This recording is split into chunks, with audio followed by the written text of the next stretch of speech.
What up? What up? Prince Sports here. Don't forget to comment, like, subscribe. I got a question for you guys. When did Michael Jordan become perfect? Did Michael Jordan invent basketball? Did Michael Jordan invent basketball shoes? What makes Michael Jordan so perfect? Why is he always considered number one at everything when there's a whole world out there and other people that did just the same, did other stuff too? All right. Now, there's nothing wrong with you saying that he's the GOAT. I believe that he's the GOAT. Some people don't. But why do we treat people different that disagree with that? No. Now, here's the thing. Jordan was a great basketball player on the court. Off the court, you hear a million stories about him being a scumbag. And if he's a scumbag off the court, he got to be a scumbag on the court too. It don't go both ways. All right? Now, this guy in episode 1 of his documentary is the same guy that said a group of his teammates was messing around with girls. They were using drugs, drinking, and he declined to do that, which is right, which is the right thing to do.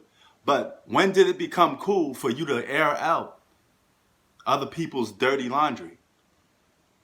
Kobe did that with Shaq. Y'all call him a rat, a stitch. LeBron James, if LeBron James did something like that, he did something like that with Draymond Green. He went complaining, right? That's what y'all guys said. All right, he went complaining to the league and they suspend Draymond Green. Even though Draymond Green violated the rules of the NBA, he had one scrag against him, and that was the scrag. It just happened to be, it was in the finals. But you guys would throw those two guys under the bus for doing the same shit that Jordan just did. Where I come from, that's called dry stitching. All right? Now, I'm going to be fair and be honest with you guys. Being a scumbag is being a scumbag. There's no other way about it. You got some idiots here that talking about, well, Jordan was a scumbag, but he owned up to it. What the fuck? What the hell does that mean? Either you're a scumbag or you're not. It's just that simple. Okay? There's no excuse to somebody being a scumbag and the next person not being a scumbag. There's no excuse for that. Either you are a scumbag or you're not. You know? Jordan's the same guy that complained to the Detroit Pistons. Went to David Stern, complained to the Detroit Pistons because he couldn't get past them, for them to change the rules a little bit. So to make it a little more easier for him to get past the Detroit Pistons. Detroit Pistons, they would tell you several times that they changed the way the NBA viewed defensive plays. A lot of illegal defensive plays came at the expense of the Detroit Pistons. Now, Jordan went complaining to the NBA about the Detroit Pistons, but you guys say nothing about that. I guess that's killer instinct, right? Complaining, killer instinct. Magic didn't complain. Larry Bird didn't complain. As a matter of fact, they beat the Detroit Pistons.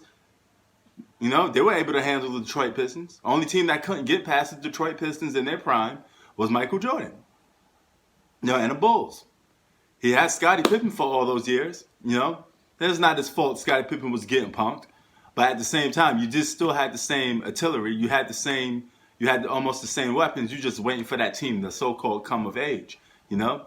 A lot of that coming of age had to do with the fact that the league saw Michael Jordan as this face and said, hey, we're going to have to market this guy. And as they do with all superstars, they change the rules. They cater to a lot of superstars, you know. Walt Chamberlain said something to Michael Jordan during their announcement for the 50 greatest players of all time. He told Jordan, they changed the rules to stop me, but they changed the rules to help you. That's the difference, okay?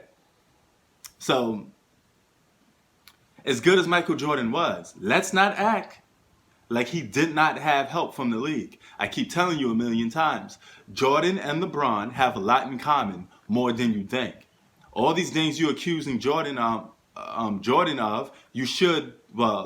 of, you should be accusing Jordan of as well. Because keep in mind, Jordan got ghost calls, LeBron got ghost calls. Jordan traveled, LeBron traveled. Didn't get calls for them. There's plenty of plays Jordan traveled, didn't get called for it. Jordan shuffled his feet a lot of times, but didn't get called for it. You think the league would benefit off calling fouls on Jordan and having him kicked out games? You think that benefit the ratings? When it's a billion-dollar industry that relies on star power to get by. You really think they're gonna sit back and let their face, the face of their league, get into trouble? Think about it. All right? Then you're the same clowns that say, well, Bill Russell championships don't count. He got 11 championships. They don't count because he played in a weaker league. There was only 10 teams then. Well, newsflash. If you had only 10 teams today, every team would be a super team because you're only going to take the superstars. You're only going to take the best of the best players to be on your team. You're not going to take a bunch of role players. So that means the Damian Lillard, Kevin Durant, the Kyrie Irvings, the Greek Freaks, all of them would have been basically on the same team. And you would have a guy like Greek Freak coming off the bench because you're taking only the best players. That would be even a super harder league to win in. All right? Now skip that for a minute. Then you're the same guys that say Jordan would have won 10 championships if he didn't retire. Another what if. But let's say if he did won 10 championships, okay? Whenever somebody wins continuously, you have to start to sit back and think, who and what the competition are you going up against then? Because you're the same people that throw LeBron under the bus and say getting to the finals 9 times is pointless because the East was weak. Well, if Jordan was winning championships every year, maybe that proves to the logic that the 90s was weak, especially for perimeter players. Because if a guy is winning a championship 10 years in a row for every year, one of two things. Teams just aren't good enough to beat that one team, and that one team constantly getting older every year. They're playing 100+ games every year. You mean to tell me there's nobody that can knock them off? Or is it the obvious that the competition is a little weak? Now, free agency wasn't as big as it is now compared to the 80s and 90s, so a lot of teams had to stay in pack. Scottie Pippen signed a 7-year deal for only making $2.5 billion. Okay? He was stuck under the Bulls under a contract for 7 years. A lot of guys got screwed like that. Back in the day, you couldn't sign no 5-year deal that you have now. Now you have free agency a little more rapidly. Guys could go from team to team. And you know who you owe that thanks to? You owe that thanks to LeBron James. Because if it wasn't for guys like LeBron James screwing over management saying, hey, I want to take my own destiny, my own life into my own hands. I don't want a guy like Jerry Krause telling me what I should do. You know, some rich white guy telling me, hey, I'm his property, like how Jerry Krause told Michael Jordan. Imagine that. You're a rich white owner. You telling a black guy that, hey, you're my property. You know how that sounds? You know how that makes somebody feel? You know how that you think LeBron was standing up for that? So yes, LeBron, the league changed for LeBron, but LeBron also changed the league as well. The league changed for Jordan, but Jordan also changed the league as well. They have a lot in common. All right? But let's put it in perspective, okay?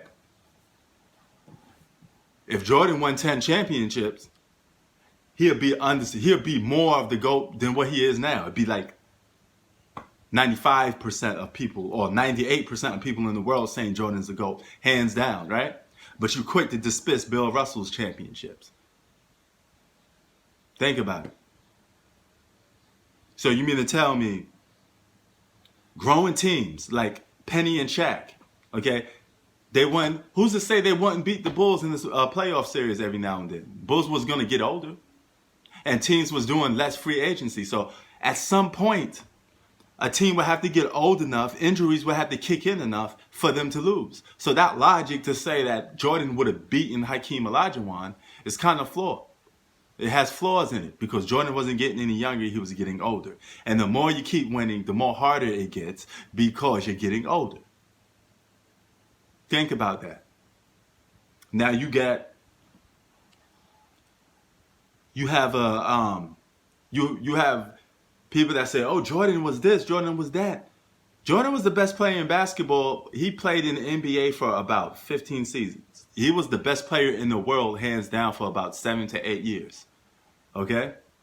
So that means he spent 8 years being the best player in the world. Not a decade yet. And the rest of the remaining years being a top 5 player, respectively. All right? 1995, Hakeem Olajuwon was better than Michael Jordan. He was the best player in the league. Jordan, doesn't matter whether he came back from retirement or not, you're still playing on the court. You're getting held accountable for it, period. Because you do the same thing for Kobe. You do the same thing for LeBron. So you hold Jordan accountable too. Jordan was playing in 1995. Hakeem Olajuwon was the best player in the world, period. And they won the championship that year. 1994, Jordan was retired. You tuck yourself out of the best player in the world debate because you're not even playing. So Hakeem was the best player in 1994. He stashed up those 2 championships quick. All right? 89, 90, 91, 92, 93, 5 years.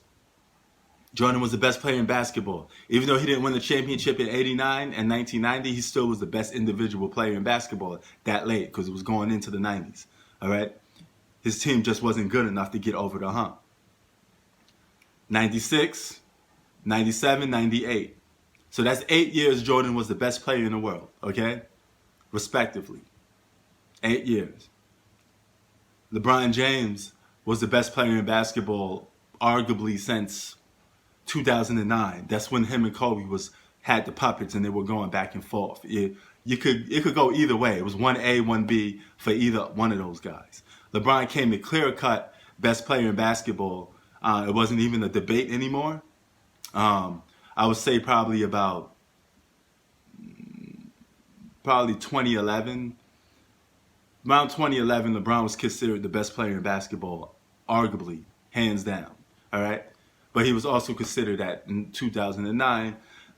And 2000 to 2018, from 2009 to 2018 is a decade.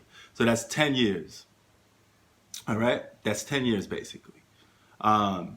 He was considered the greatest basketball player in the world for arguably 10 years. Some still say he is now. And we're already into 2020.